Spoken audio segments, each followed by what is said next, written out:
In the late 1960s, a young couple, Karl and Marianne, moved into a quaint old house in the sleepy town of Arlesey, England. The house, built in the 19th century, had a charming exterior and seemed perfect for their new start. However, it wasn't long before they began to notice odd occurrences. It started with small things, objects moving out of place, cold drafts in rooms with no open windows. Karl dismissed these as quirks of an old house, but Marianne was more unsettled. One night, as they were settling into bed, Marianne heard whispers coming from the attic. Karl, tired of her growing fears, went up to check but found nothing amiss. Weeks passed, and the disturbances grew more intense. Marianne began to hear heavy footsteps in the attic, even when no one was home. One evening, as Karl was at work, Marianne was alone when she felt a sudden chill and saw a shadowy figure standing at the foot of her bed. Terrified, she ran out of the house, waiting for Karl to return. Karl, though skeptical, decided to investigate. He found nothing unusual but couldn't shake the feeling that something was off. Determined to uncover the truth, he delved into the history of the house and discovered a disturbing fact. It was built on the grounds of a former asylum that had been closed decades earlier after a series of mysterious deaths. The asylum had a dark history of abusive treatments and unexplained phenomena. Many patients had reported ghostly sightings and unexplained noises before the asylum was shut down. The land was sold off and houses were built on the grounds, but the echoes of the asylum's past seemed to linger.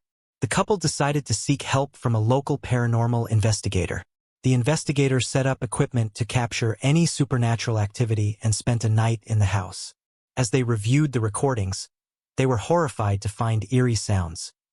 Whispers, heavy breathing, and even the sound of footsteps that seemed to come from nowhere.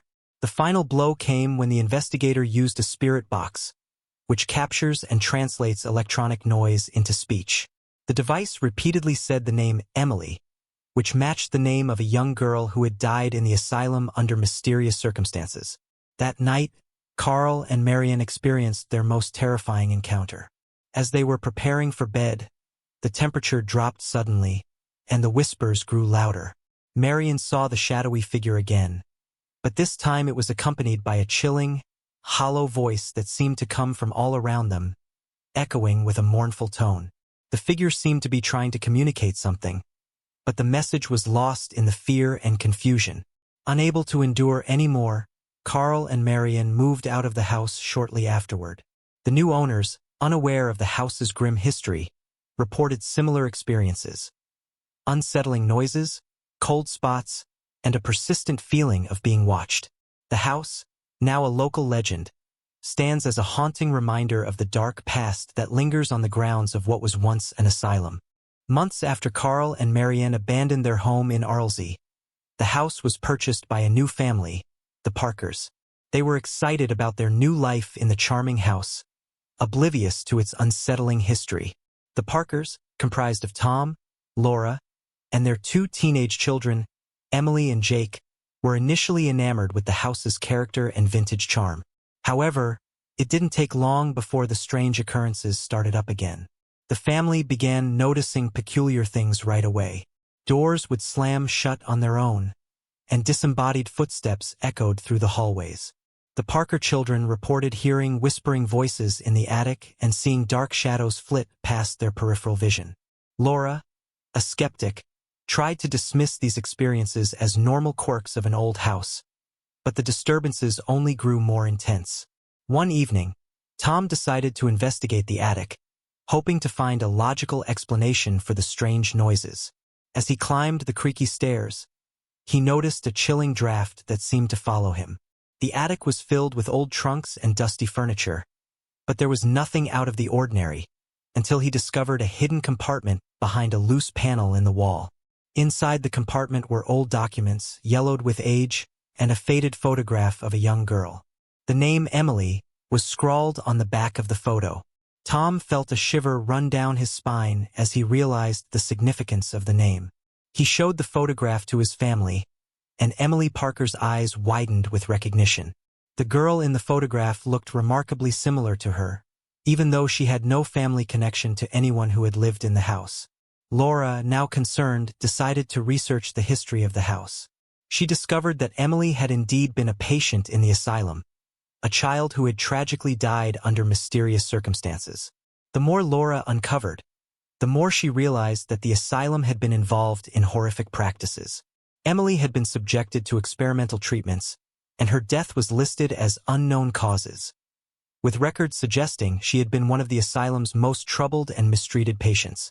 Determined to understand the full extent of what was happening, Laura contacted a local historian and paranormal expert.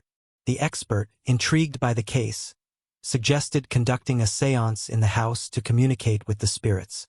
Although Laura was initially hesitant, she agreed, hoping to find closure for her family. The séance was held in the living room, where the atmosphere felt thick with anticipation. The participants, including the Parkers and the paranormal expert, gathered around a table, attempting to contact the spirits of the house. As they chanted and asked questions, the room grew colder, and the atmosphere became heavy with an inexplicable sadness. Suddenly, the table began to shake, and the spirit box crackled to life. The voices it emitted were fragmented, but one name repeatedly came through: Emily. The temperature dropped sharply, and the spirit box's static was replaced by a soft, mournful voice. The voice seemed to plead for help, expressing a desire for release from the pain and torment it had endured. As the séance continued, a vision appeared to Laura, an image of a young girl in an old-fashioned hospital gown, looking forlorn and trapped. The vision seemed to convey a sense of urgency and desperation. The paranormal expert suggested that the spirit of Emily might be seeking acknowledgement and a form of justice for the suffering she had endured. Feeling a profound sense of responsibility, Laura decided to organize a memorial for Emily, inviting local historians and members of the community to pay their respects. They held a small ceremony in the yard of the house, placing a plaque in honor of Emily and acknowledging the suffering of those who had been mistreated in the asylum. The event was cathartic, and many participants reported feeling a shift in the house's energy. In the weeks following the memorial, the disturbances in the Parker house gradually diminished. The eerie whispers and cold spots lessened, and the sense of foreboding that had plagued the family started to lift. It seemed as though Emily's spirit had found some semblance of peace. Though the Parkers still felt a lingering connection to the house's past, they were grateful for the sense of resolution they had achieved. The house in Arlesey continued to stand, a silent witness to its dark history, but now it bore a marker of acknowledgement and remembrance for the young girl who had once been lost within its walls. As the Parker family adjusted to their new, quieter life in the house, they began to feel a renewed sense of normalcy. However, the tranquility was not destined to last. One crisp autumn evening, Emily Parker came across an old journal while rummaging through the attic. The journal was leather-bound and covered in dust, and it had clearly been forgotten for decades. Intrigued, Emily took the journal downstairs and began to read it. The journal belonged to a nurse named Agnes, who had worked at the asylum during the late 1800s. Agnes wrote about the daily struggles and inhumane treatments she witnessed, revealing a deep sense of guilt and sorrow over the suffering inflicted on the patients. Her entries grew increasingly erratic and desperate, culminating in a final entry where she confessed to feeling haunted by the spirits of those she had failed to help. One entry was particularly disturbing.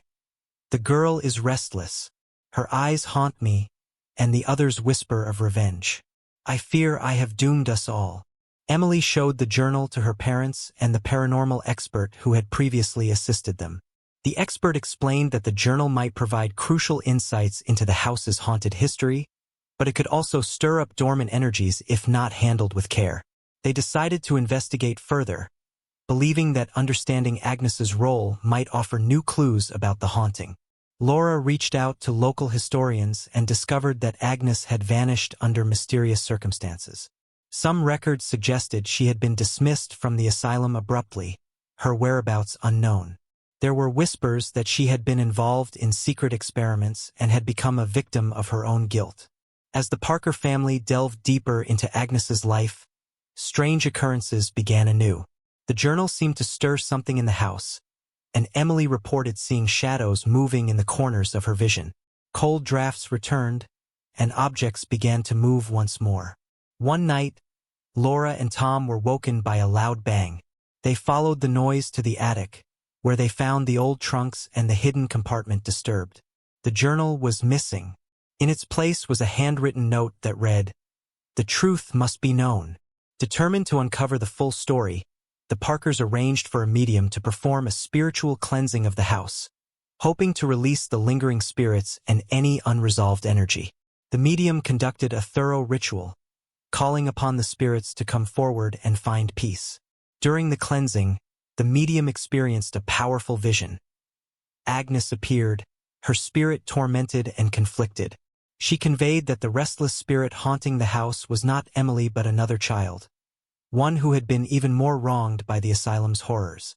Agnes's presence was a manifestation of her guilt and her desire to make amends for the past. The medium's vision revealed that Agnes had been the only one who had genuinely cared for the patients, and that her death was shrouded in secrecy to cover up the asylum's cruel practices. Agnes's spirit was bound to the house, seeking redemption for her role in the suffering. The cleansing ceremony continued until the medium felt that Agnes's spirit had been offered the opportunity to move on. After the ritual, the disturbances in the house gradually ceased, and the Parker family felt a renewed sense of peace. To honor Agnes and the other victims of the asylum, the Parkers organized a community event, dedicating a memorial garden on the property. They invited local historians, descendants of the asylum's patients, and members of the community to remember those who had suffered and to celebrate the end of a long chapter of pain. In the years that followed, the house in Arlesey became a place of remembrance and reflection rather than fear.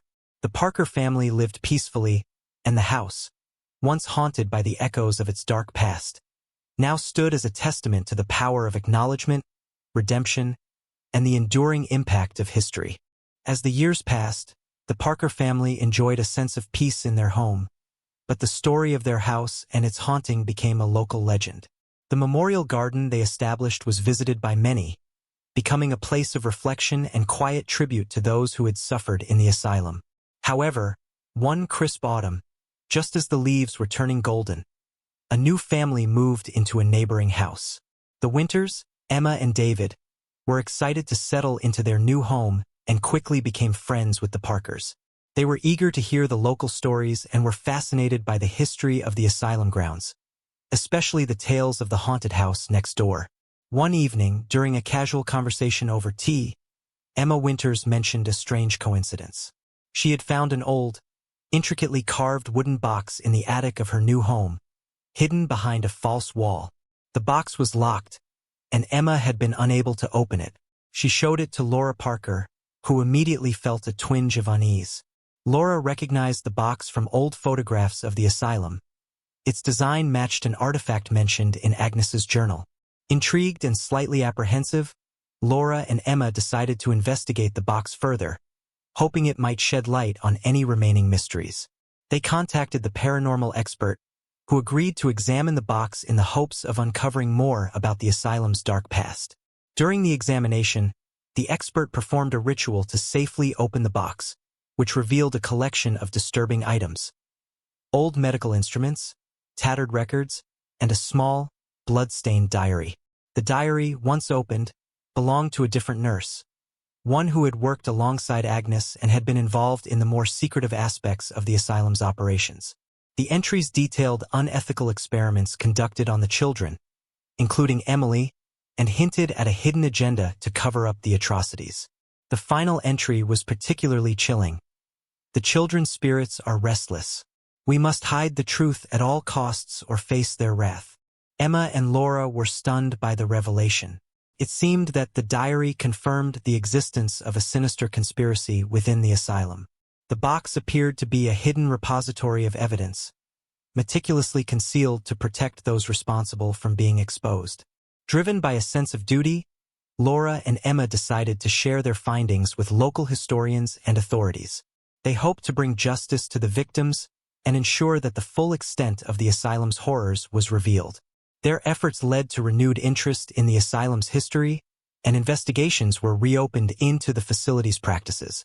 As the news of the rediscovered artifacts spread, strange occurrences began to increase in the Winters house.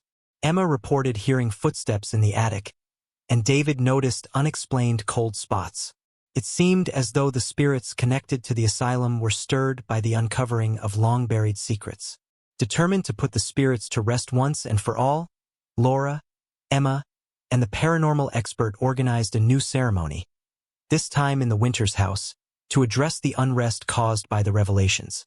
During the ceremony, they called upon the spirits for forgiveness and acknowledgement, seeking to honor those who had suffered and were still trapped by the horrors of the past. As they conducted the ritual, the atmosphere grew heavy with a mix of sorrow and hope. The experts sensed the presence of multiple spirits, each connected to the atrocities detailed in the diary. Through the ceremony, the spirits communicated their deep sorrow and their desire for the truth to be known. With the ceremony complete, the disturbances in the Winters house began to wane. The spirits seemed to find some measure of peace, having had their stories acknowledged and their suffering recognized. The uncovering of the asylum's secrets and the public acknowledgement of the victims' pain brought a new sense of closure to the haunting. Laura, Emma, and their families continued to live in their homes, their lives forever intertwined with the legacy of the asylum. The memorial garden flourished, and the houses on the former asylum grounds became symbols of both remembrance and resilience.